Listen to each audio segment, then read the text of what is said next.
파티장은 눈부셨다.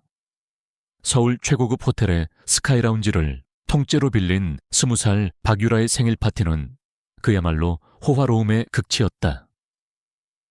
천장에서는 거대한 크리스탈 샹들리에가 금빛 가루 같은 빛을 쏟아냈고, 통유리창 너머로는 서울의 야경이 보석처럼 반짝였다. 유명 셰프가 즉석에서 만들어내는 핑거푸드와 분수처럼 솟아오르는 샴페인, 그리고 공간을 은은하게 채우는 라이브 재즈 연주까지. 모든 것이 완벽하게 계산된 사치의 현장이었다. 파티의 주인공인 박유라는 눈부신 은색 드레스를 입고 여왕처럼 손님들 사이에 앉아 있었다. 그녀의 주위에는 소위 강남 키즈라 불리는 친구들이 모여 아첨과 웃음을 연신 터뜨렸다. 유라야, 이거 봐. 이번 시즌 신상백이야. 너한테 딱일 것 같아서. 한 친구가 명품 로고가 선명한 쇼핑백을 건네자 유라의 입가에 만족스러운 미소가 번졌다. 어머, 고마워. 역시 넌 내 스타일을 잘 안다니까. 또 다른 쪽에서는 최신형 스마트워치를 선물로 내밀었다. 선물들은 마치 경쟁이라도 하듯 하나같이 비싸고 화려했다. 유라는 선물을 받을 때마다 잠시 눈을 빛냈지만 그 감흥은 그리 오래가지 않았다. 그녀에게 이런 선물들은 일상과도 같았다. 진짜 기쁨이라기보다는 자신의 지위를 확인시켜주는 장신구에 불과했다. 그때 화려한 인파 속에서 유독 초라한 행색의 한 남자가 조심스럽게 파티장 안으로 들어섰다.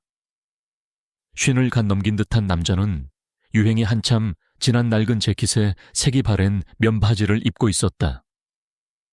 그의 등장은 마치 잘 차려진 식탁 위에 떨어진 거친 돌멩이처럼 이질적이었다. 몇몇 손님들은 그를 호텔 직원으로 착각했는지 노골적으로 훑어보며 수군거렸다. 남자는 주변의 시선에 아랑곳하지 않고 오직 한 곳, 유라가 앉아있는 테이블을 향해 천천히 걸어왔다. 그의 손에는 어떤 명품 쇼핑백도 화려한 포장지도 없었다. 대신 세월의 흔적이 느껴지는 투박한 손에 작은 나무 상자 하나가 들려 있었다. 유라야. 남자의 목소리에 유라의 웃음기 가득했던 얼굴이 순간 굳어졌다. 그녀는 마치 불청객을 본 듯한 표정으로 남자를 올려다보았다. 외삼촌, 어떻게 오셨어요? 그녀의 목소리에는 반가움보다 당혹감과 약간의 짜증이 섞여 있었다. 남자. 강진우는 유라의 유일한 외삼촌이었다. 그는 희미하게 미소를 지으며 손에 든 나무 상자를 내밀었다. 생일 축하한다. 우리 조카 벌써 20살이라니. 시간이 참 빠르구나. 유라의 친구들은 호기심 어린 눈으로 강진우와 그가 내민 상자를 번갈아 보았다. 그들의 눈에는 저 촌스러운 아저씨는 누구지? 하는 의문과 경멸이 동시에 담겨 있었다. 유라는 친구들의 시선이 따가운 듯 얼굴을 살짝 붉히며 마지못해 상자를 받았다. 상자는 생각보다 묵직했고 표면은 매끄럽게 잘 다듬어져 있었다. 이게 뭐예요? 열어보렴. 유라는 잠시 망설이다가 상자의 작은 걸쇠를 풀었다. 뚜껑이 열리는 순간 은은한 나무 향과 함께 섬세하게 조각된 오르골이 모습을 드러냈다. 오르골은 최고급 호두나무로 만들어져 있었고 위에는 따은 머리를 한 어린 여자아이가 그네를 타는 모습이 정교하게 새겨져 있었다. 그리고 그 여자아이는 놀랍도록 어린 시절에 유라를 닮아 있었다. 유라가 무심코 오르골의 태엽을 감자 맑고 청아한 멜로디가 울려 퍼지기 시작했다. 그것은 아주 오래전 돌아가신 엄마가 잠들기 전 항상 불러주던 자장가였다. 순간 파티장의 소음이 거짓말처럼 잦아들었다. 사람들은 아름다운 오르골 소리에 잠시 귀를 기울였다. 멜로디는 슬프도록 아름다웠고 듣는 이의 마음을 어루만지는 듯한 힘이 있었다. 하지만 유라의 표정은 달랐다. 그녀의 얼굴에는 감동이나 추억에 대한 아련함 대신 이해할 수 없다는 듯한 차가운 표정이 떠올랐다. 그녀는 마치 벌레라도 만진 듯 오르골을 테이블 위에 내려놓았다. 맑은 멜로디가 테이블 위에서 위태롭게 울렸다. 위섬컨, 유라가 차갑게 입을 열었다. 이게 제 선물이에요. 그래, 네가 어릴 때 좋아하던 자장가잖니. 직접 만들어주고 싶었다. 강진우의 목소리에는 따뜻한 애정이 담겨 있었다. 그는 이 오르골을 만들기 위해 몇 주 동안 밤을 새워가며 조각칼을 잡았다. 온기가 박이고 거친 손으로 섬세한 조각을 완성하며 그는 오직 하나뿐인 조카가 기뻐할 모습만을 상상했다. 하지만 그의 기대는 산산조각났다. 유라는 경멸이 가득한 눈으로 오르골을 한번 쳐다본 뒤 강진우를 향해 잔인한 한마디를 내뱉었다. 외삼촌, 요즘 세상에 누가 이런 걸 선물해요. 너무 촌스럽잖아요. 그녀의 목소리는 크지 않았지만 얼음처럼 차가워 주변의 모든 소리를 얼려버렸다. 이런 건 시장 좌판에서나 파는 거 아니에요. 순간 주변에 앉아있던 유라의 친구들 사이에서 킥 하는 웃음소리가 터져 나왔다. 처음에는 작은 비웃음이었지만 이내 멸시가 담긴 노골적인 웃음으로 번져나갔다. 그들은 마치 세상에서 가장 재미있는 코미디를 본 것처럼 웃어댔다. 대박, 수제 오르골 20세기 감성인데. 유라야, 너희 외삼촌 정말 독특하시다. 모든 조롱과 비웃음의 화살이 강진우에게로 향했다. 그는 아무 말도 하지 않았다. 그저 낡은 재킷 주머니 안에서 두 주먹을 조용히 움켜쥐었다. 그의 얼굴에는 어떤 감정도 드러나지 않았지만 그의 눈빛은 서서히 차갑게 식어가고 있었다. 시끄럽던 재즈 연주도 멈췄다. 화려했던 파티장의 공기는 순식간에 싸늘하게 얼어붙었다. 오르골의 맑은 멜로디만이 어색한 정적을 채우고 있었다. 강진우는 아무 말 없이 그저 자신을 경멸의 눈으로 쳐다보는 조카딸의 얼굴을 굳은 표정으로 바라볼 뿐이었다. 돌아가신 여동생과 했던 약속, 그리고 지난 20년간의 세월이 주마등처럼 그의 머릿속을 스쳐 지나갔다. 차가운 조롱이 가득한 파티장. 그 한가운데서 강진우의 시간은 거꾸로 흐르기 시작했다. 귓가를 맴도는 오르골의 맑은 멜로디가 그의 의식을 아득한 과거의 어느 날로 이끌었다. 15년 전. 소독약 냄새가 코를 찌르는 대학병원의 하얀 병실. 그의 유일한 여동생. 강설인이 창백한 얼굴로 침대에 누워 있었다. 한때 활기 넘치던 그녀의 얼굴은 병매 쓰러져 촌농처럼 희미해져 있었다. 링거 바늘이 꽂힌 앙상한 손이 그의 옷자락을 힘겹게 붙잡았다. 아바, 쉰 목소리가 가냘프게 흘러나왔다. 진우는 끓어오르는 슬픔을 억누르며 동생의 손을 마주 잡았다. 걱정 마라. 괜찮을 거야. 곧 나아서 오빠랑 같이, 아니, 내 시간은 이제 다 됐어. 설이는 희미하게 고개를 저었다. 죽음을 직감한 자의 눈동자는 섬뜩할 정도로 고요했다. 그녀의 시선이 병실 한쪽에서 작은 인형을 가지고 놀고 있는 5살 배기 딸 유래게로 향했다. 오빠, 우리 유라, 저 아이 어떡해. 아빠라는 사람은 사업 핑계로 집에 들어오지도 않는데 내가 없으면 말을 잇지 못하는 동생의 눈에서 뜨거운 눈물이 흘러내렸다. 진우는 동생의 앙상한 어깨를 감싸 안았다. 당시 그는 작은 투자 자문 회사를 막 창업하여 밤낮 없이 일에만 매달리고 있었다. 스스로를 돌볼 시간도 부족했지만 그는 망설이지 않았다. 걱정 마라. 설이나 유라는 내가 책임진다. 이 오빠가 목숨을 걸고 지킬게. 세상 누구보다 행복하게, 부족함 없이 살게 해줄게. 이건 약속이다. 그의 단호한 목소리에 설이는 비로소 안심한 듯 희미한 미소를 지었다. 그것이 진우가 본 동생의 마지막 모습이었다. 장례식이 끝나고 진우는 약속을 지키기 위해 자신의 모든 것을 걸었다. 그는 유라를 직접 키울 수는 없었지만 그림자처럼 그녀의 삶을 지탱했다. 매제인 박서방은 아내가 죽자마자 사업 자금을 핑계로 처남에게 손을 벌렸고 진우는 군말 없이 거액을 쥐어주었다. 그는 유라가 살던 집, 다니던 유치원, 입던 옷, 먹던 음식 하나하나에 자신의 돈이 스며들게 했다. 몇 년 후 그의 작은 회사는 미래 이노베이션이라는 이름의 거대한 금융 제국으로 성장했다. 사람들은 그를 얼굴 없는 거물, 금융계의 은둔자라 불렀지만 그는 여전히 낡은 오피스텔에 살며 세상의 주목을 피했다. 그가 부를 축적하는 유일한 이유는 죽은 동생과의 약속을 지키기 위함이었다. 그는 자신의 법률 대리인이자 유일한 신복인 김 변호사를 불렀다. 박유라 이름으로 신탁기금을 하나 설정해 주십시오. 아이가 20살이 되는 해부터 법적으로 효력이 발생하도록.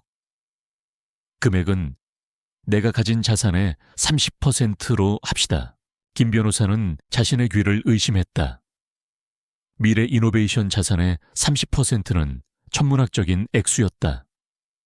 한 나라의 1년 예산과 맞먹는 돈을 고작 20살짜리 아이에게 주겠다는 것이었다. 회장님, 너무 과합니다. 이렇게 되면 박유라 양은 대한민국 최고의 갑부가 됩니다. 어린 나이에 감당하기 힘든 돈입니다. 그래서 조건이 있습니다. 진우의 눈이 차갑게 빛났다. 이 기금의 존재는 유라가 올바른 성품을 가진 성인으로 자랐을 때 공개할 겁니다. 그때까지는 철저히 비밀로 붙이고 내 정체 또한 절대 드러나선 안 됩니다. 나는 그저 가끔 들여다보는 가난한 외삼촌으로 남을 겁니다. 아이가 돈이 아니라 사람의 소중함을 먼저 배우길 바라기 때문입니다. 그렇게 진우는 스스로를 지웠다. 그는 1년에 몇 번, 유라의 생일이나 명절에만 허름한 옷차림으로 조카를 찾아갔다. 그의 손에는 항상 백화점 명품이 아닌 정성스럽게 고른 동화책이나 직접 만든 연 같은 소박한 선물이 들려 있었다. 처음 몇 년간 어린 유라는 외삼촌을 진심으로 따랐다. 그가 깎아준 나무 인형을 보물처럼 여기고 그가 들려주는 옛날 이야기에 귀를 기울였다. 하지만 유라가 자랄수록 상황은 변해갔다. 아버지는 재혼했고 새어머니는 유라를 명품으로 치장시키며 허영심을 부추겼다. 아이는 점점 값비싼 선물에만 반응하기 시작했다. 10살 생일, 진우가 밤새 조립한 천체 망원경을 선물했을 때 유라는 이런 건 학원에 다 널렸는데라며 시큰둥해했다. 15살 생일, 그가 직접 필사한 시집을 건넸을 때 유라는 친구들 앞에서 외삼촌은 아직도 이런 걸 주시네라며 면박을 주었다. 그의 소박한 선물 뒤에 매달 수천만 원의 교육비와 생활비가 조용히 지원되고 있다는 사실을 그들은 꿈에도 몰랐다. 매제 부부는 진우를 능력 없고 인정머리도 없는 시골뜨기라며 뒤에서 비웃으면서도 김 변호사를 통해 들어오는 돈은 뻔뻔하게 받아 썼다. 그리고 유라의 20살 생일, 진우는 마지막 기회라고 생각했다. 그는 자신의 작은 작업실에서 몇 주 동안 나무를 깎았다. 서툰 조각칼에 손을 베이기도 여러 번. 온기가 박인 손으로 사포질을 하며 밤을 새웠다. 그는 오르골을 만들며 동생 설인이 유에게 자장가를 불러주던 행복했던 순간을 떠올렸다. 이 선물에는 돈으로 환산할 수 없는 그의 시간과 추억, 그리고 조카를 향한 마지막 애정이 담겨 있었다. 어쩌면 이 진심만은 알아줄지도 모른다고. 그는 신락 같은 희망을 품었다. 다시 현재, 파티장의 조롱 섞인 웃음소리가 그의 길었던 회상을 갈기갈기 찢어놓았다. 강진우의 눈앞에 서 있는 것은 더 이상 그가 사랑했던 동생의 딸, 귀여운 조카 박유라가 아니었다. 그곳에는 돈의 노예가 되어버린 허영심과 경멸로 가득 찬 낯선 여자만이 서 있을 뿐이었다. 그 모든 애틋한 추억과 죽은 동생과의 굳은 약속이 촌스럽다는 그 잔인한 한마디에 먼지처럼 흩어져 버렸다. 그의 가슴 속에서 무언가 단단히 끊어지는 소리가 났다. 조롱 섞인 웃음소리가 잦아들자 파티장에는 어색하고 불편한 침묵이 내려앉았다. 모두의 시선은 모욕의 한가운데에 선 초라한 남자 강진우에게 쏠려 있었다. 사람들은 그가 모멸감에 얼굴을 붉히거나 황급히 자리를 피할 것이라 예상했다. 박유라 역시 승리감에 도취된 채 어서 이 촌스러운 외삼촌이 자기 눈앞에서 사라져 주기를 바라고 있었다. 하지만 강진우의 반응은 모두의 예상을 완벽하게 빗나갔다. 그는 분노하지도 슬퍼하지도 않았다. 수십 년간 감정의 동요 없이 거대한 금융시장을 지배해온 거물처럼 그의 얼굴에서 모든 감정이 씻은 듯이 사라졌다. 상처받은 기색이 역력하던 그의 눈빛은 순식간에 깊이를 알 수 없는 차가운 심연으로 변했다. 그리고 그의 입가에 희미한 미소가 떠올랐다. 그것은 따뜻함이나 자애로움과는 거리가 먼 마치 잘 벼린 칼날처럼 서늘하고 냉정한 미소였다. 그 미소를 본 순간 박유라는 자기도 모르게 등골이 서늘해지는 것을 느꼈다. 뭔가 잘못되었다는 본능적인 경고음이 머릿속에서 울렸다.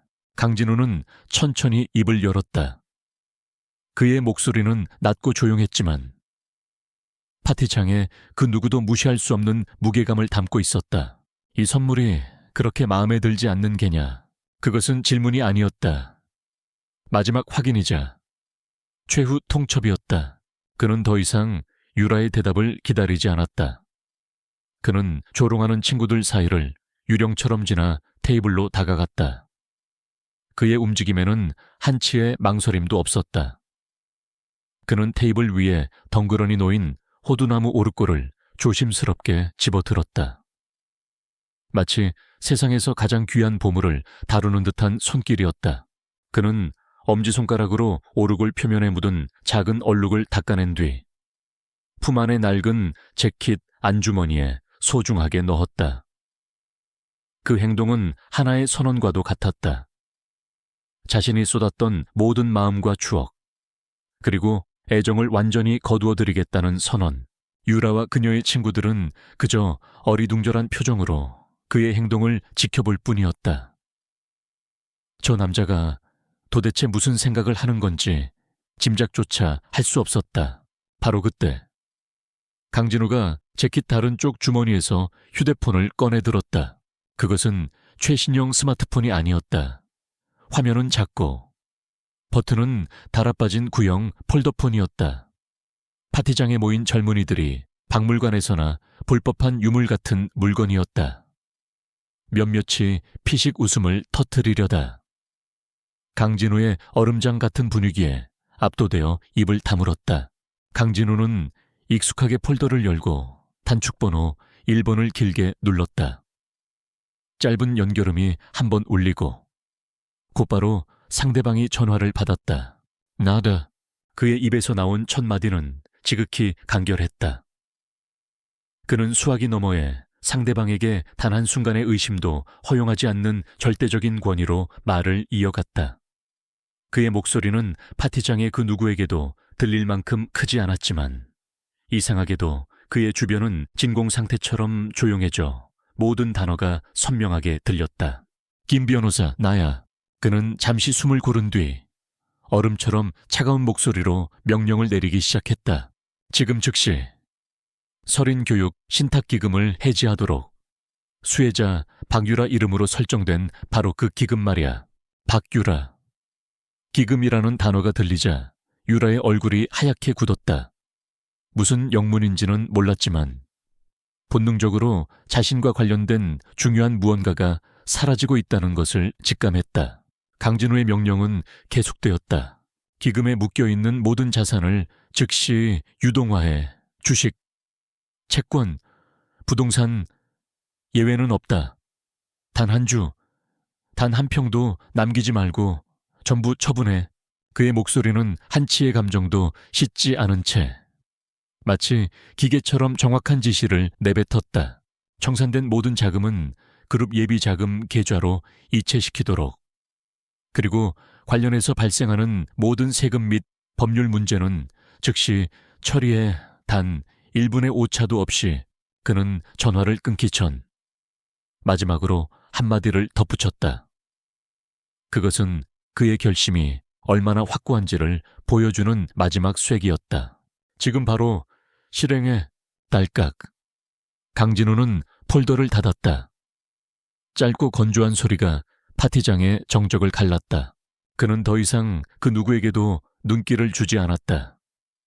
방금 전까지 자신의 유일한 핏줄이었던 조카 딸에게도, 자신을 비웃던 철없는 젊은이들에게도, 그는 마치 이 자리에 존재하지 않았던 사람처럼 조용히 몸을 돌려 출구를 향해 걸어갔다.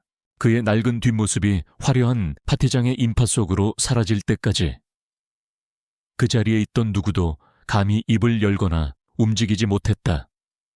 무슨 일이 일어난 건지 정확히 이해하는 사람은 아무도 없었다.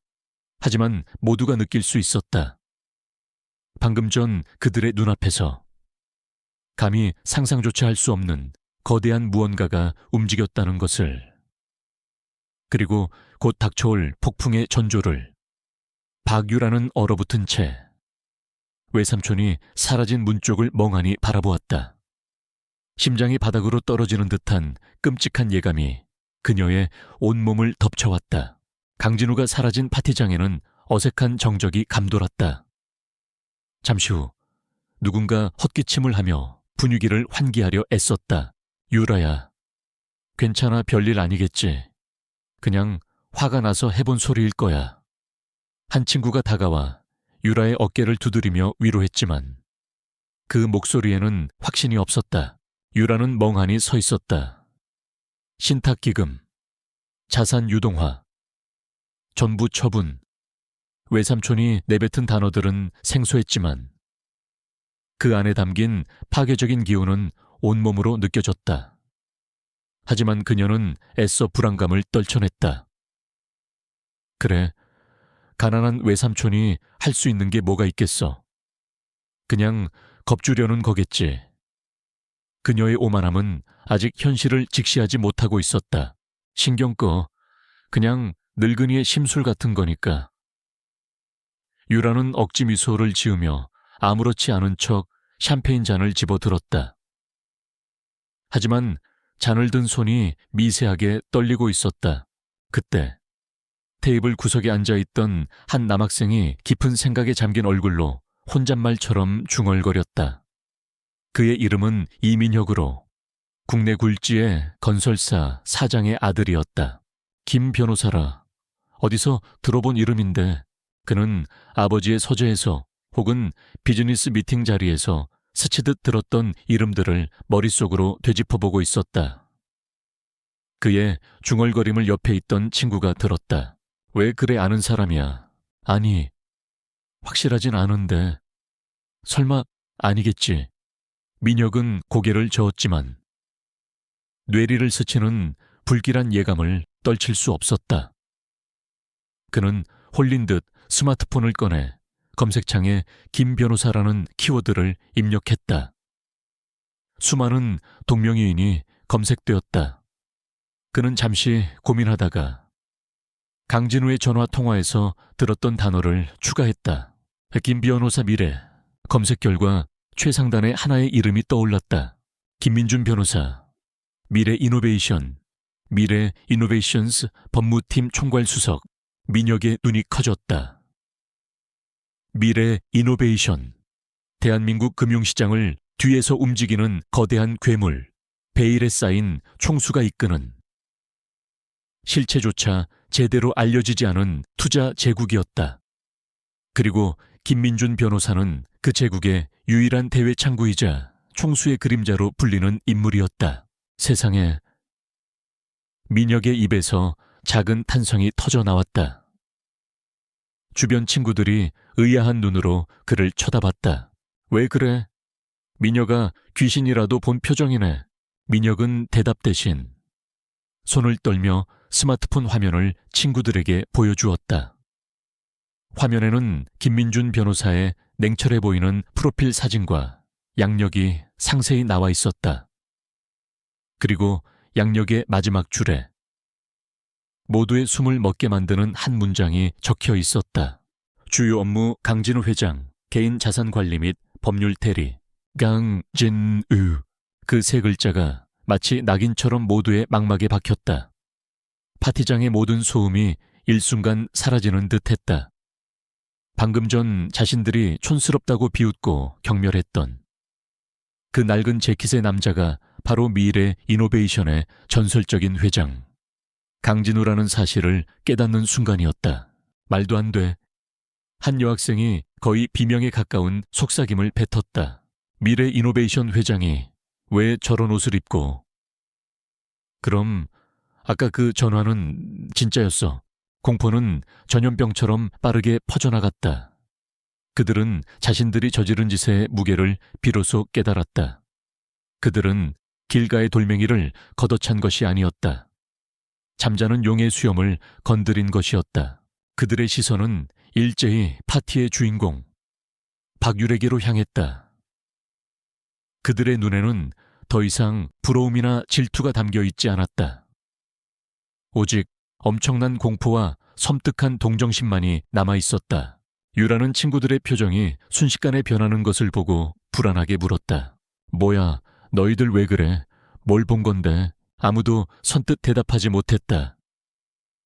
민혁이 창백해진 얼굴로 천천히 유래에게 다가가 거의 기어들어가는 목소리로 물었다.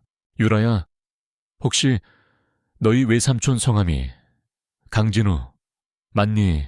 그 질문에 유라의 심장이 쿵 하고 떨어졌다. 그녀는 고개를 끄덕였다. 민혁은 말없이 자신의 스마트폰을 그녀의 눈앞에 내밀었다. 유라의 시선이 화면에 닿았다. 미래 이노베이션 의장 강진우. 대한민국 경제를 움직이는 보이지 않는 손. 추정 자산 100조 원 이상. 금융계의 마이더스. 화면 속 단어들이 그녀의 눈 속으로 날아와 비수처럼 박혔다. 머릿속이 하얗게 비는 듯한 충격. 그동안 이해할 수 없었던 모든 퍼즐 조각들이 한순간에 맞춰졌다. 왜 외삼촌이 항상 자신을 멀리서 지켜보기만 했는지, 왜 그토록 소박한 모습으로 나타났는지, 그리고 왜 그토록 차가운 미소를 지으며 돌아섰는지, 그것은 가난의 증거가 아니었다. 모든 것을 가졌기에 가능한 철저한 위장이었다. 유라는 자신이 얼마나 어리석었는지, 얼마나 잔인했는지 깨달았다. 그녀가 촌스럽다고 내팽개친 오르골은 돈으로 살 수 없는 진심이었고, 그녀가 멸시했던 외삼촌은 그녀의 모든 것을 쥐고 있는 신과 같은 존재였다. 유라의 입에서 의미 없는 신음이 터져 나왔다. 눈부신 은색 드레스가 납덩이처럼 무겁게 느껴졌다. 손에 들고 있던 샴페인 잔이 바닥으로 떨어지며 날카로운 파열음을 냈다. 와장창 깨진 유리 조각처럼 박유라의 세상도 산산조각 나고 있었다. 그녀는 비틀거리며 뒷걸음질 쳤고 결국 다리에 힘이 풀려 그 자리에 주저앉고 말았다. 화려한 파티의 여왕이 한순간에 가장 비참한 존재로 전락하는 순간이었다. 같은 시각 유라의 아버지인 박상준 이사는 강남의 한 고급 골프 클럽에서 비즈니스 파트너들과 라운딩을 즐기고 있었다. 그의 얼굴에는 자신감과 여유가 넘쳤다. 그는 방금 중요한 투자 계약을 사실상 성사시킨 참이었다. 물론 그 계약의 배경에는 딸 유라의 이름으로 된 막대한 신탁 기금이 있었다. 그는 그것을 마치 자신의 돈인 양 공공연하게 떠벌리며 사업 파트너들의 신용을 얻어냈다.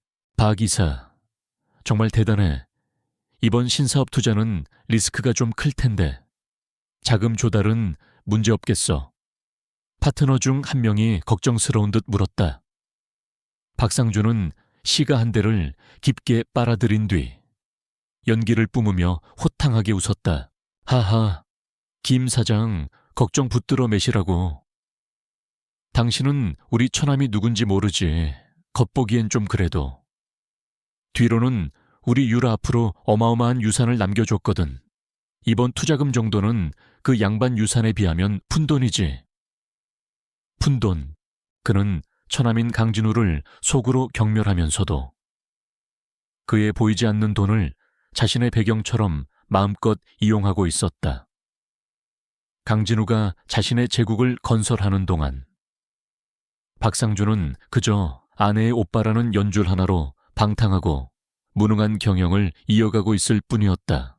그가 의기양양하게 18번 홀에서 마지막 퍼팅을 준비하던 순간 그의 스마트폰이 요란하게 울렸다. 발신자는 주거래 은행의 지점장이었다. 아, 황 지점장. 이따 저녁에 룸살롱에서 봅시다. 오늘은 내가 쏠 테니. 그는 전화를 받자마자 으스대며 말했다. 하지만 수화기 너머로 들려오는 목소리는 평소에 아부 섞인 톤이 아니었다. 얼음장처럼 차갑고 사무적인 목소리였다. 박상준 이사님, 긴급하게 드릴 말씀이 있습니다. 뭔데 그래, 좋은 날에. 박상준은 약간 언짢은 표정을 지었다. 다름이 아니오라. 박 이사님 명의의 모든 기업 대출에 대해 은행 측에서 즉시 상환을 요청하기로 결정했습니다. 뭐 자네 지금 무슨 소리를 하는 거야. 만기가 아직 한참 남았잖아. 박상준의 목소리가 높아졌다. 골프장의 고요한 분위기가 깨졌다. 주변의 파트너들이 놀란 눈으로 그를 쳐다봤다. 상황이 좀 바뀌었습니다. 저희가 박 이사님의 대출 연장을 긍정적으로 검토했던 비공식적 담보, 즉 따님 박유라 양 명의의 신탁기금의 존재가 현재 확인되지 않고 있습니다. 확인이 안 되다니 그게 무슨 말도 안 되는 소리야. 방금 전 본사 자금팀으로부터 해당 기금이 전액 해지 및 청산되었다는 통보를 받았습니다. 따라서 박 이사님의 신용등급은 더 이상 대출 유지 기준을 충족하지 못합니다. 내일 오전 9시까지 모든 원리금을 상환해 주시길 바랍니다. 그렇지 않을 경우 은행법에 따라 즉시 자산 압류 절차에 들어가겠습니다. 전액 해지 및 청산. 그 단어가 박상준의 뇌리에 번개처럼 내리꽂혔다. 손에 들고 있던 최고급 퍼터가 땅으로 떨어졌다. 쿵 하는 둔탁한 소리와 함께 그의 세상도 무너져 내렸다. 잠깐만 뭔가 착오가 있을 거야. 내가 직접 확인해 볼 테니. 그가 다급하게 외쳤지만 수화기 너머에서는 뚜뚜투 하는 차가운 기계음만 들려올 뿐이었다. 박상준의 얼굴이 새하얗게 질렸다. 신탁기금이 사라졌다. 그것은 단순히 돈이 사라졌다는 의미가 아니었다. 그의 사업, 그의 지위, 그의 인생을 지탱하던 거대한 기둥이 통째로 뽑혀나갔다는 의미였다. 와에 도대체 왜 그의 머릿속이 미친 듯이 회전했다. 그리고 단 한 사람의 얼굴이 떠올랐다. 그 기금을 설정하고 유일하게 해지할 수 있는 단 한 사람.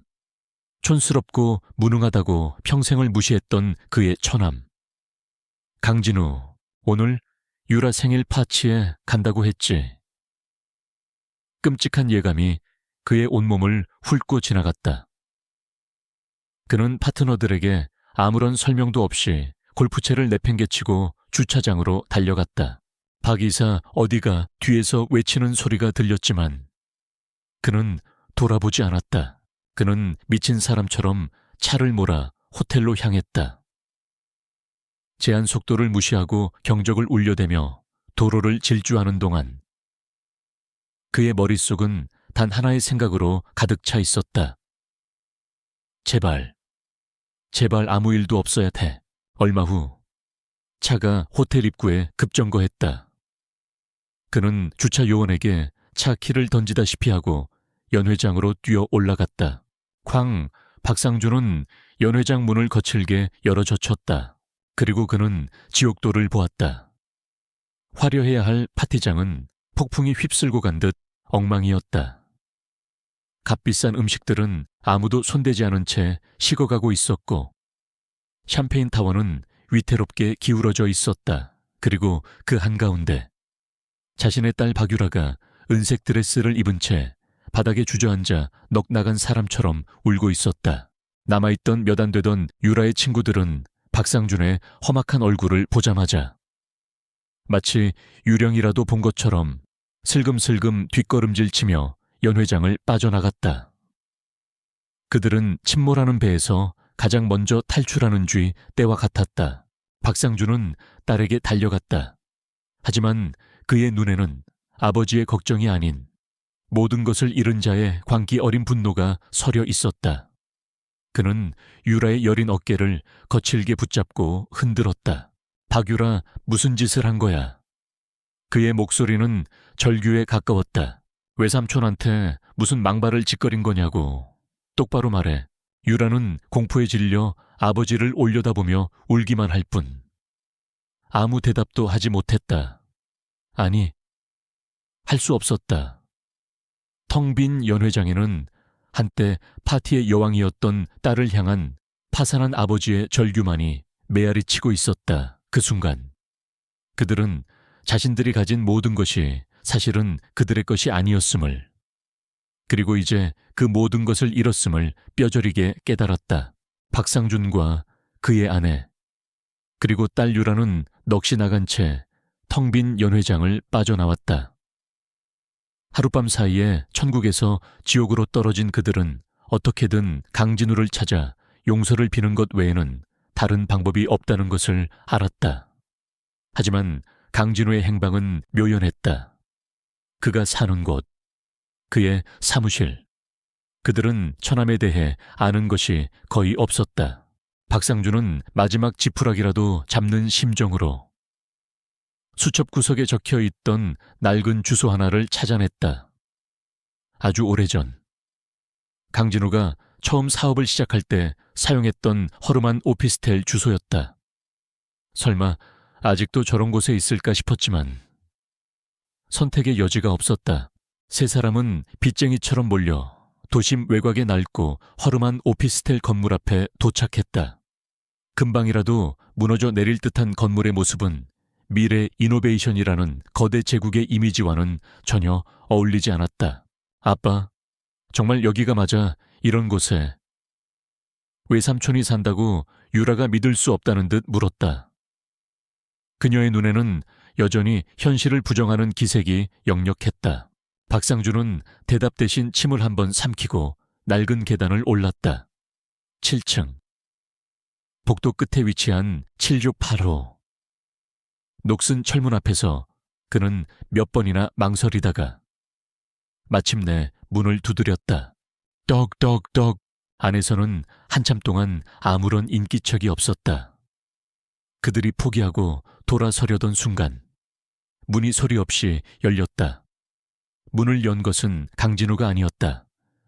칼날처럼 날카로운 인상의 김민준 변호사였다. 그는 세 사람을 보고도 조금도 놀라지 않은 표정으로 마치 그들이 올 것을 알고 있었다는 듯 옆으로 비켜섰다. 들어오시죠. 회장님께서 기다리고 계십니다. 집 안은 생각보다 더 단출했다. 낡은 책상과 책장, 작은 소파가 가구의 전부였다.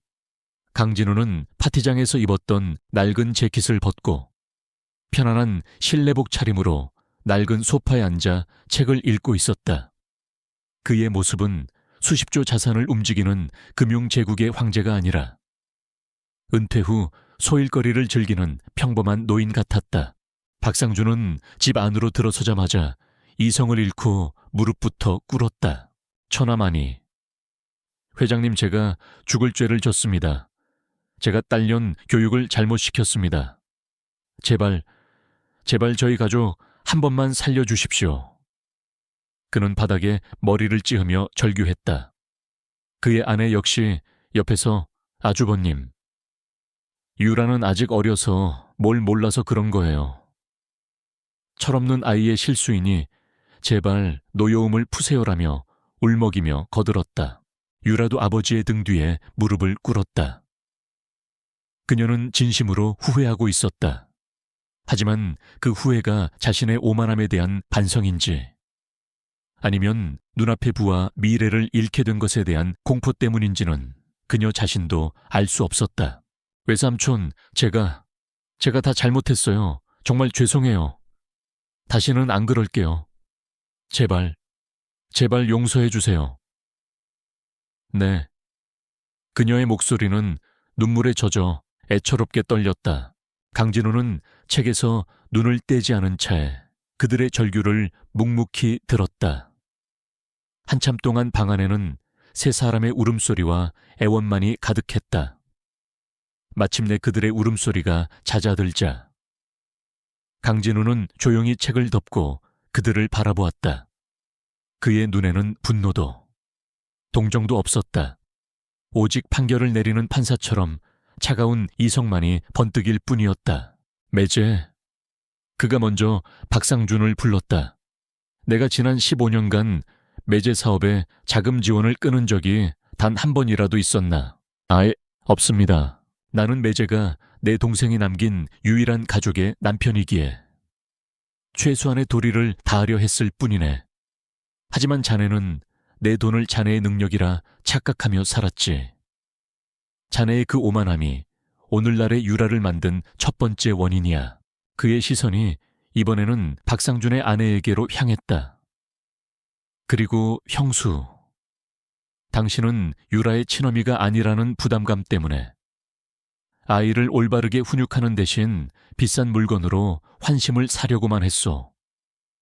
아이에게 가르쳐야 할 것은 명품 로고 읽는 법이 아니라 사람에 대한 존중이었어야지.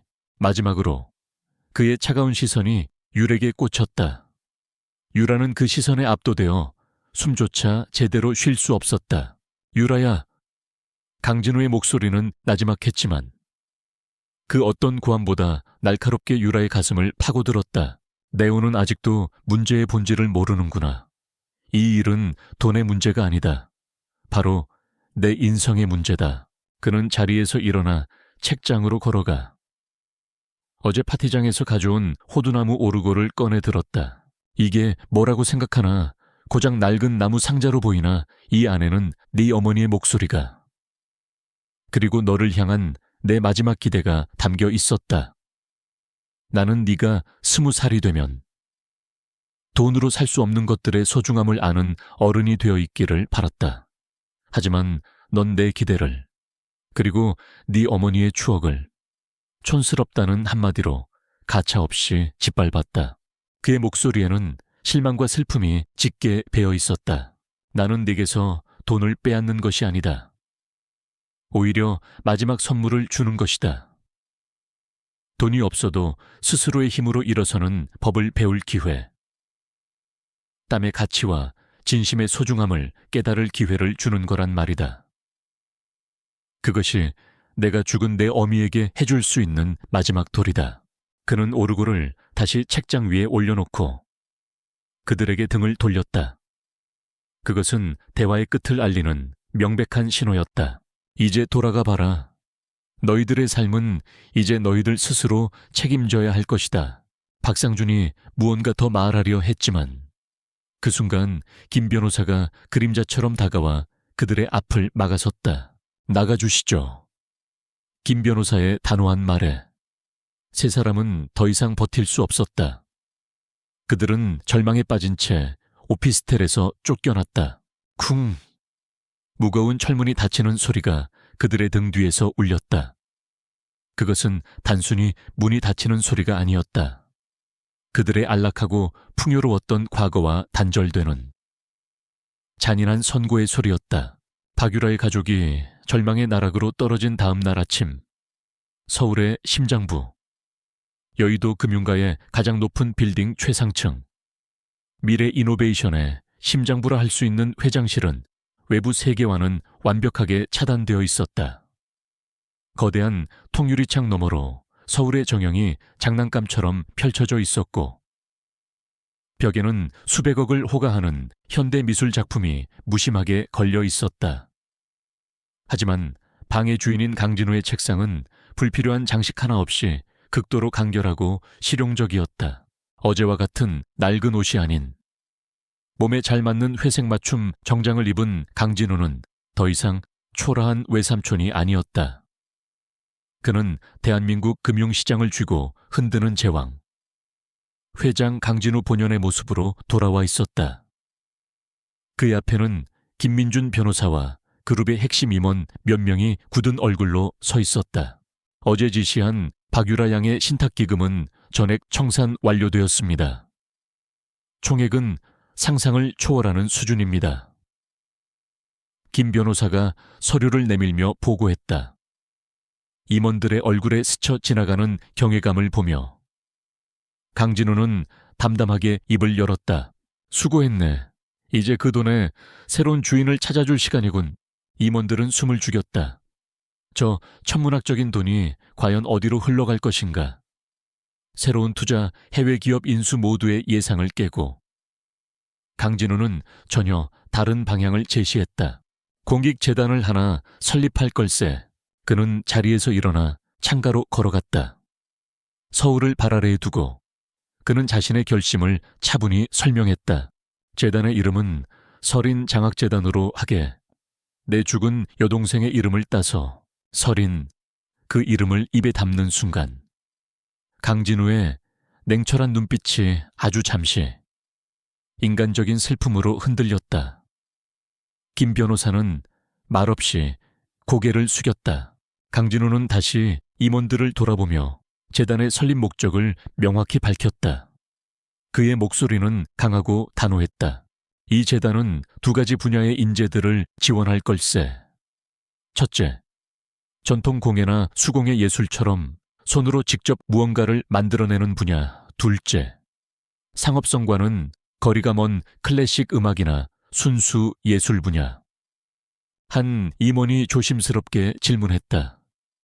회장님, 실례지만 IT나 바이오 같은 미래 산업이 아니라 굳이 이런 비주류 분야를 지원하시는 특별한 이유라도 있으신지요? 강진우는 질문한 임원을 지그시 바라보았다. 그의 시선은 단순한 꾸짖음이 아닌 깊은 철학을 담고 있었다. 나는 돈의 액수가 아닌 손끝의 정성과 마음의 깊이가 담긴 가치를 존중하는 인재들을 키우고 싶네. 세상에는 돈으로 환산할 수 없는 것들이 분명히 존재하거든. 땀 한 방울의 가치, 인내의 시간, 그리고 진심을 담아 무언가를 만들어내는 그 순수한 열정 말일세. 우리는 그동안 그런 가치들을 너무 잊고 살았어. 그의 말은 박율에게 했던 말을 그대로 옮겨온 듯 했다. 그는 단순히 조카를 벌하는 것에서 그치지 않고 그녀가 멸시했던 가치를 세상에 다시 세우고자 하는 것이었다. 돈으로 썩어버린 한 영혼에게서 거두어들인 돈으로 수많은 건강한 영혼들을 키워내려는 원대한 계획이었다. 재단의 수혜자는 철저하게 저소득층 자녀들로 한정하게. 재능은 있지만 돈이 없어서 꿈을 포기해야 하는 아이들이 없도록. 그것이 이 돈이 가져야 할 올바른 의미일 테니 그의 지시가 떨어지자 미래 이노베이션이라는 거대한 기계가 움직이기 시작했다. 법무팀은 재단 설립을 위한 법률 검토에 들어갔고 자산운용팀은 재단 기금의 안정적인 운용 계획을 수립하기 시작했다. 수십 명의 전문가들이 강진우의 말 한마디에 일사불란하게 움직였다. 전화벨이 쉴 새 없이 울리고 수많은 서류들이 오갔다. 한 가족의 운명을 끝장냈던 그 전화 한 통과 같은 무게로 이제는 수많은 젊은이들의 미래를 열어줄 새로운 역사가 쓰이고 있었다. 임원들이 모두 빠져나간 뒤 회장실에는 강진우와 김 변호사 단둘만이 남았다. 김 변호사가 조용히 입을 열었다. 20년 넘게 회장님을 모셨지만 오늘 같은 모습은 처음 뵙는 것 같습니다. 그런가 회장님께서는 늘 돈을 버는 것에만 집중하셨습니다. 그런데 이제는 그 돈을 쓰는 방법에 대해 고민하고 계십니다. 혹시 박유라 양 때문에 상심이 크신 것은 아니신지. 강진우는 희미하게 웃었다. 상심이라. 그보다는 깨달음이라고 해두지. 나는 지난 20년간 내 동생과의 약속을 지킨다고 생각했지만 사실은 가장 큰 실수를 하고 있었던 걸지도 몰라. 아이에게 무한한 돈을 쥐어주는 것이 아니라 그 돈을 올바르게 쓸 수 있는 인성을 가르쳤어야 했는데 말이야. 그는 김 변호사에게 말했다. 돈은 죄가 없네. 그 자체로는 선도 악도 아니지. 그 돈을 쓰는 사람의 마음에 따라 독이 되기도 하고 약이 되기도 하는 법이야. 나는 이제 그 돈을 약으로 써볼까 하네. 잠시 후 법무팀에서 막 인쇄된 따끈따끈한 재단 설립 허가 신청서 초안을 가져왔다. 서류의 가장 위쪽에는 재단법인 설인 루이 린이라는 이름이 선명하게 박혀 있었다. 강진우는 서류를 물끄러미 내려다보았다. 그는 여동생의 이름을 딴 이 재단이 그녀가 살아있었다면 분명 자랑스러워했을 방식으로 세상을 위해 쓰이기를 진심으로 바랐다. 그것이 오빠로서 그리고 어른으로서 그가 할 수 있는 최선의 속죄이자 진정한 약속의 이행이었다. 강진우가 새로운 미래를 설계하는 동안 박유라의 가족이 쌓아 올린 허영의 성은 처참하게 무너져 내리고 있었다. 강진우의 전화 한 통은 단순한 자금 회수가 아니었다. 그것은 그들의 삶을 지탱하던 모든 기반을 송두리째 파괴하는 금융 핵폭탄이었다. 가장 먼저 은행의 압류 통지서가 날아왔다. 법원에서 나온 집행관들은 강남의 최고급 주상복합 아파트 현관문을 강제로 열고 들어왔다. 그들은 아무런 감정 없는 얼굴로 집안의 모든 가구와 가전제품, 심지어 유라의 방에 가득했던 명품 가방과 옷에까지 빨간색 압류 딱지를 붙였다. 유라의 새어머니는 비명을 지르며 드러누웠지만 법의 집행은 냉정했다. 안 돼. 이건 내 거야. 손대지 마. 유라가 자신의 드레스룸을 지키려 발악했지만 집행관은 그녀를 가볍게 밀쳐내고 가장 아끼는 한정판 백 위에도 무심하게 딱지를 붙였다. 그 빨간 딱지는 마치 그들의 삶에 내려진 사형 선고문처럼 보였다. 며칠 뒤 지하 주차장에 있던 외제차 2대가 견인차에 끌려갔다. 박상준의 회사에는 국세청의 세무조사가 들이닥쳤고 그는 결국 최종 부도 처리를 받고 파산을 신청해야만 했다. 한때 이사님 소리를 들으며 거들먹거리던 그는 하루아침에 모든 것을 잃은 빚쟁이 신세로 전락했다. 사회적 죽음은 더욱 비참했다. 그토록 친한 척 굴던 지인들은 약속이라도 한 듯 전화를 받지 않았다. 경조사 때마다 거액의 축의금을 뿌렸던 친척들은 이제 그들을 모르는 사람 취급했다. 가장 먼저 그들을 버린 것은 유라의 새어머니였다. 그녀는 난 당신의 돈을 보고 결혼했지. 당신의 빚을 보고 결혼한 게 아니야. 라는 말을 남기고 자신의 짐을 챙겨 미련 없이 떠나버렸다. 결국 세 식구에서 두 식구로 줄어든 박상준과 유라는 보증금 500만 원에 월세 40만 원짜리. 햇볕도 제대로 들지 않는 반지하 단칸방으로 쫓겨나듯 이사해야 했다. 방 안에서는 퀴퀴한 곰팡이 냄새가 났고 창문 너머로는 지나가는 사람들의 발목만 보였다. 불과 몇 주 전까지 서울의 야경을 발 아래에 두고 살았던 유에게는 지옥과도 같은 곳이었다. 아버지 박상준은 현실을 감당하지 못하고 매일같이 소주병을 끌어안고 살았다. 그는 무너진 자존심에 딸에게 폭언을 쏟아내기 일쑤였다. 다 너 때문이야. 네가 그깟 오르골 하나 때문에 우리 집안을 다 망쳐놨어. 생계를 유지하기 위해 돈을 벌어야 하는 것은 결국 유라의 몫이 되었다. 대한민국 최고의 명문 대학에 다니던 그녀는 1,000만 원이 넘는 등록금을 감당할 길이 없어 자퇴서를 제출해야만 했다. 아무런 기술도, 경력도 없는 그녀가 할 수 있는 일은 많지 않았다. 수십 군데의 아르바이트 자리에 이력서를 넣었지만 번번이 퇴짜를 맞았다. 며칠간의 좌절 끝에 그녀는 겨우 동네 24시간 편의점의 야간 아르바이트 자리를 구했다. 유라의 새로운 삶은 그렇게 시작되었다. 밤 10시부터 아침 8시까지 그녀는 좁은 편의점 카운터에 갇혀 시간을 보내야 했다. 처음 며칠은 지옥 그 자체였다. 포스기 사용법은 왜 그리 복잡한지, 담배 종류는 수백 가지도 넘어 보였다. 어설픈 그녀의 행동에 손님들은 노골적으로 짜증을 냈다. 아가씨, 비 빨리빨리 좀 못해 답답해 죽겠네. 한때는 자신이 부리던 사람들에게나 하던 말을 이제는 자신이 듣고 있었다. 그녀는 입술을 깨물며 죄송하다는 말을 반복해야 했다. 새벽 시간이 되면 취객들이 몰려와 시비를 걸거나 바닥에 구토를 해놓고 가기 일쑤였다. 유라는 태어나서 처음으로 대걸레를 잡고 토사물을 치워야 했다. 역한 냄새에 헛구역질이 났지만 그녀는 울음을 참으며 묵묵히 바닥을 닦았다. 가장 비참한 것은 그녀가 한때 경멸했던 종류의 사람들을 상대해야 한다는 것이었다. 어느 날 새벽, 고급 외제차가 편의점 앞에 멈춰 서더니 과거의 자신처럼 명품으로 휘감은 젊은 여자가 들어왔다.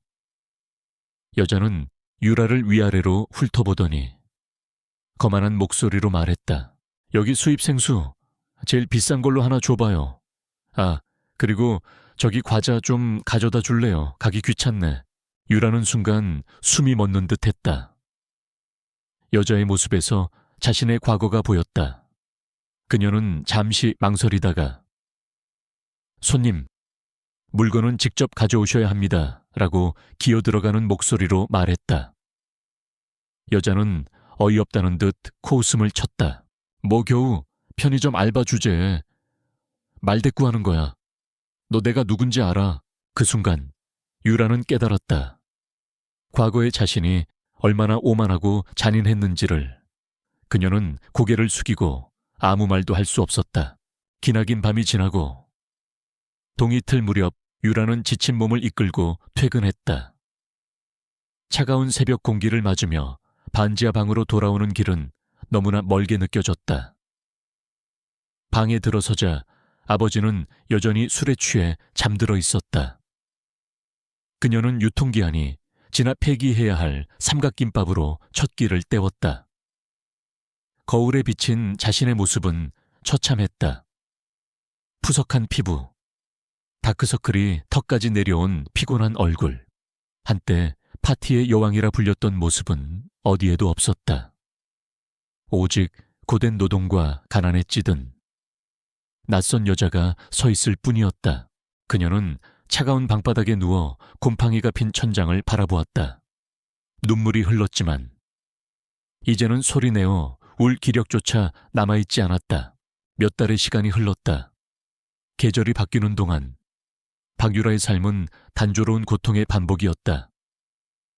편의점의 형광등 불빛과 반지하 방의 곰팡이는 그녀의 일상이 되었다. 그녀는 더 이상 자신의 처지를 비관하며 울지 않았다. 눈물조차 사치라는 것을 깨달을 만큼 감정은 무뎌지고 몸은 고된 노동에 익숙해져 갔다. 그녀는 마치 영혼이 빠져나간 기계처럼 바코드를 찍고 물건을 채우고 바닥을 닦았다. 그러던 어느 늦은 가을밤이었다. 비가 추적추적 내리는 새벽, 편의점 문을 열고 한 남학생이 들어왔다.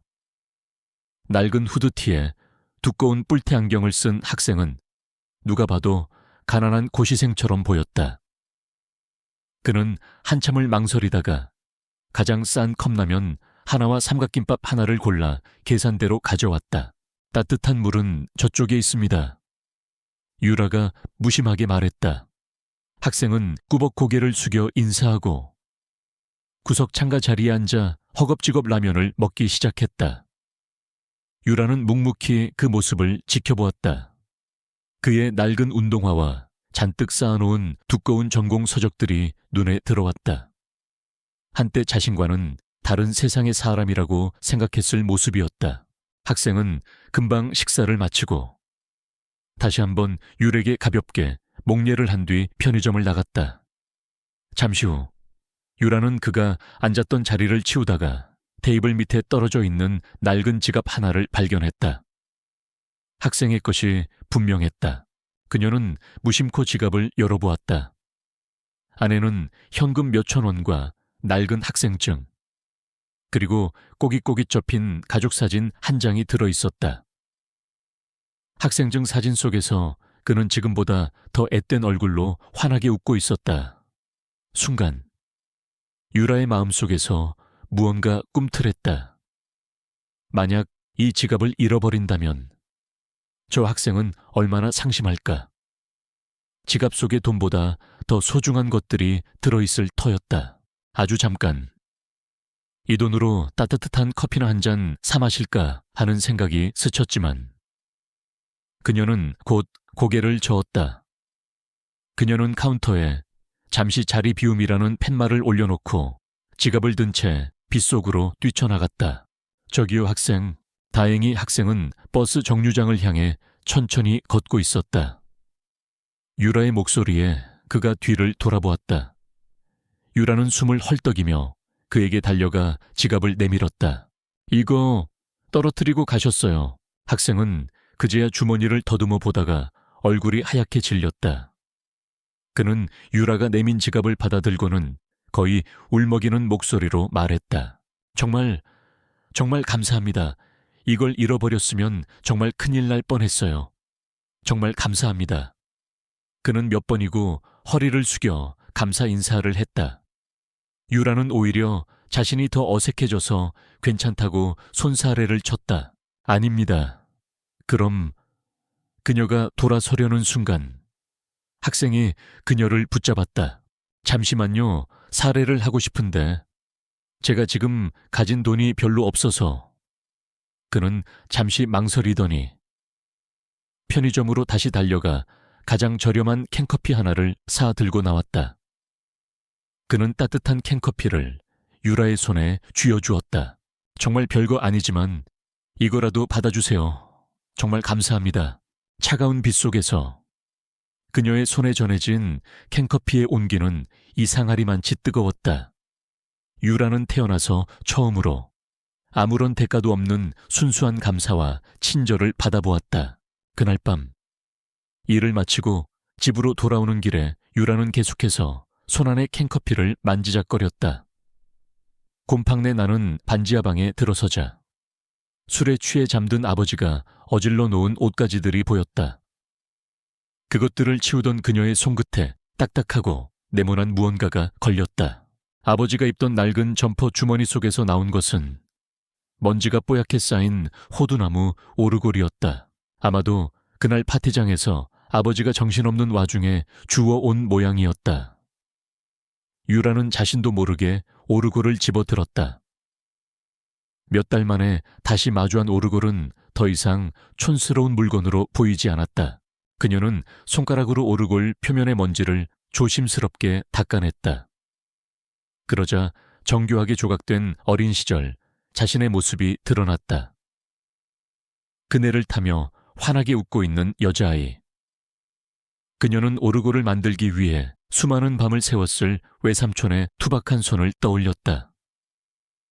조각칼에 베이고 사포에 쓸려 온기가 박였을 그 손, 오늘 자신이 학생에게 베풀었던 아주 작은 친절, 그리고 그것에 대한 보답으로 받았던 따뜻한 캔커피. 그 작은 온기조차 이렇게 마음을 흔드는데 자신은 이 오르골에 담긴 수천 배는 더 깊고 큰 진심을 얼마나 잔인하게 내팽개쳤던가. 그녀는 떨리는 손으로 오르골의 태엽을 감았다. 띵, 동, 맑고 청아한 자장가 멜로디가 퀴퀴한 반지하 방을 가득 채웠다. 그 순간 굳어있던 그녀의 마음속 방어벽이 와르르 무너져 내렸다. 멜로디는 더 이상 단순한 소리가 아니었다.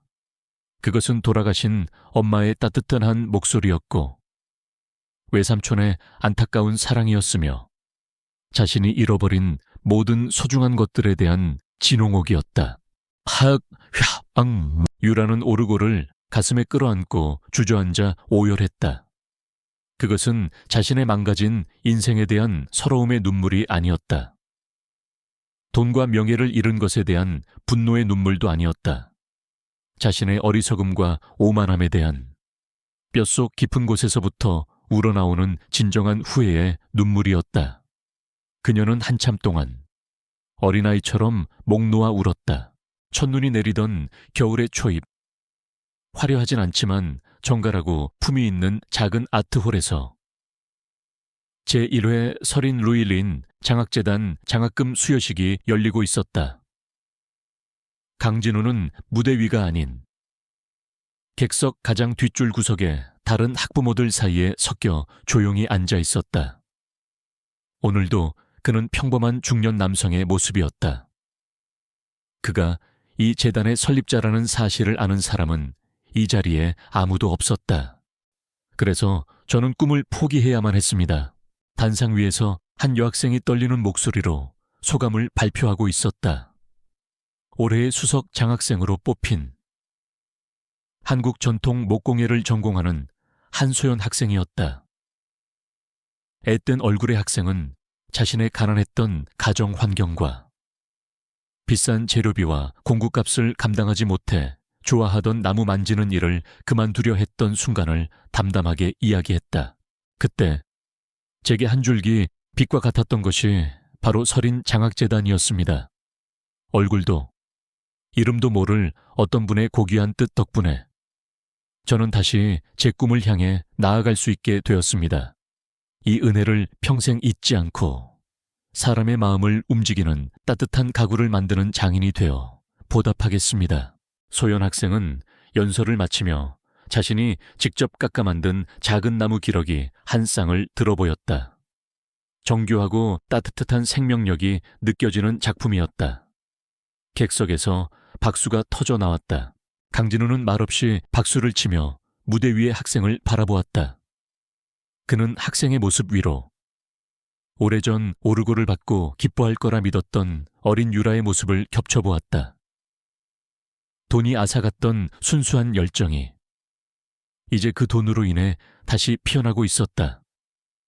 그는 여동생 서린이 살아있었다면 분명 이 광경을 보며 눈물을 흘렸을 것이라 생각했다.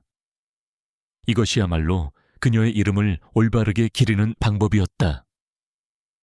마음 한구석에 무겁게 자리 잡고 있던 죄책감과 후회가 눈 녹듯 사라지고 따뜻한 평온함이 차올랐다.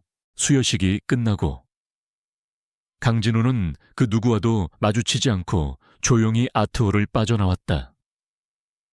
차가운 겨울 공기가 상쾌했다. 그가 외투 주머니에 손을 넣으려던 순간 띠링 하는 소리와 함께 낡은 폴더폰이 진동했다. 꺼내보니 모르는 번호로 온 짧은 문자 메시지 한 통이 와 있었다. 외삼촌, 저 유라예요. 제가 잘못했어요. 정말 죄송합니다. 강진우는 그 자리에 멈춰 서서 몇 번이고 그 짧은 문장을 반복해서 읽었다. 글자 하나하나에 담겼을 용기와 후회의 무게가 느껴졌다. 그의 가슴 속에서 복잡한 감정이 스쳐 지나갔다. 아주 잠시 답장을 할까 망설이기도 했다. 하지만 그는 이내 휴대폰을 닫고 다시 주머니에 넣었다. 용서는 그가 해줄 수 있는 영역이 아니었다. 진정한 용서는 유라 스스로가 자신의 삶을 책임지고 올바르게 살아감으로써 얻어내야 하는 것이었다. 그는 이제 감독관이나 심판이 아닌 그저 멀리서 지켜보는 관객으로 남기로 했다. 유라의 미래는 이제 온전히 그녀 자신의 몫이었다. 강진우는 품에서 낡은 지갑을 꺼내 그 안에 고이 간직해온 환하게 웃고 있는 여동생의 낡은 흑백 사진을 들여다보았다. 그는 사진 속 여동생을 향해 아주 희미하게 미소 지어 보였다. 썰이나, 이제야 오빠가 약속을 제대로 지킨 것 같다. 그는 지갑을 다시 품에 넣고 눈이 내리는 겨울거리를 향해 다시 묵묵히 걸어갔다. 그의 발걸음은 그 어느 때보다 가볍고 평온해 보였다.